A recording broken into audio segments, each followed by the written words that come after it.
बार ही अपनी ज़िंदगी मिली है और इस जीवन में हम किसी के काम आ जाए इससे बेहतर प्रयास क्या होगा। और शुरू से मेरे माता पिता भी काफ़ी सामाजिक रहे हैं और मेरे पापा भी एक चिकित्सक हैं और उनका मानना था कि समाज में अपनी एक अलग पहचान बनानी चाहिए और हम लोग किसी के भी काम आ सके तो उनका सहयोग जरूर करें। आप कहाँ से आती हैं मैडम? आप? मैं खगड़िया से हूँ, मेरा मायके खगड़िया है और मेरी जो नौकरी है टीचर हूँ मैं पेशे से, तो मैं वहीं पोस्टेड हूँ अभी खगड़िया में, लेकिन मेरी फैमिली पटना में रहती है। समाज सेवा करने का भावना आपके मन में कब से आया मैडम? शुरू से हमारे मन में ये इच्छा शक्ति थी कि मैं कुछ करूं, क्योंकि मैं अपने पापा से काफ़ी इंस्पायर्ड रहती थी, उनको देखती थी कि वो सोशल वर्क में भी बढ़ चढ़ कर हिस्सा लेते थे और जो गरीब तबके के रोगी होते थे उन्हें वो निःशुल्क उपचार करते थे। एक सरकारी टीचर होने के बाद ही आप कैसे समय मैनेज कर लेती हैं कि बच्चों को भी पढ़ा लेती हैं, डांस भी सिखा लेती हैं, कहाँ से मतलब हो पाता है? क्योंकि आपके पास तो टाइम मैनेजमेंट करना पड़ता होगा इसके लिए। अगर आपके अंदर कुछ करने की शक्ति हो तो सब मैनेज हो जाता है।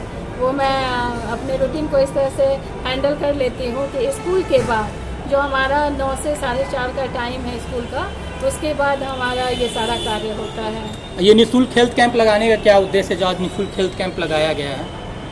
मेरे पापा भी चिकित्सक हैं और मैंने शुरू से बताया, और मेरी माँ भी हेल्थ डिपार्टमेंट में ही थी और मैंने भी BHMS किया है।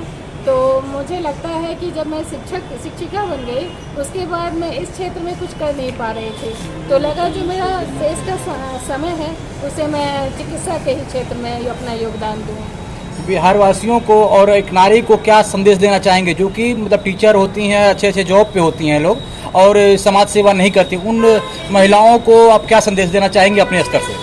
मैं उन्हें यही कहूँगी कि अगर आप में भी कोई इच्छा शक्ति है और कोई हुनर है और आप अपने समाज में उसे देना चाहते हैं तो बढ़ चढ़कर हिस्सा लीजिए, क्योंकि हर व्यक्ति के पास कोई ना कोई एक खास हुनर जरूर होता है। जरूरी नहीं है कि वो शिक्षा से ही हो या स्वास्थ्य से भी हो, हर महिलाओं में अलग अलग हुनर है। अगर आप में है कि मैं समाज को कुछ देना चाहती हूँ तो आप बढ़ चढ़कर। अभी तक ये खगड़िया में कितना निःशुल्क सेंटर आपका चल रहा है?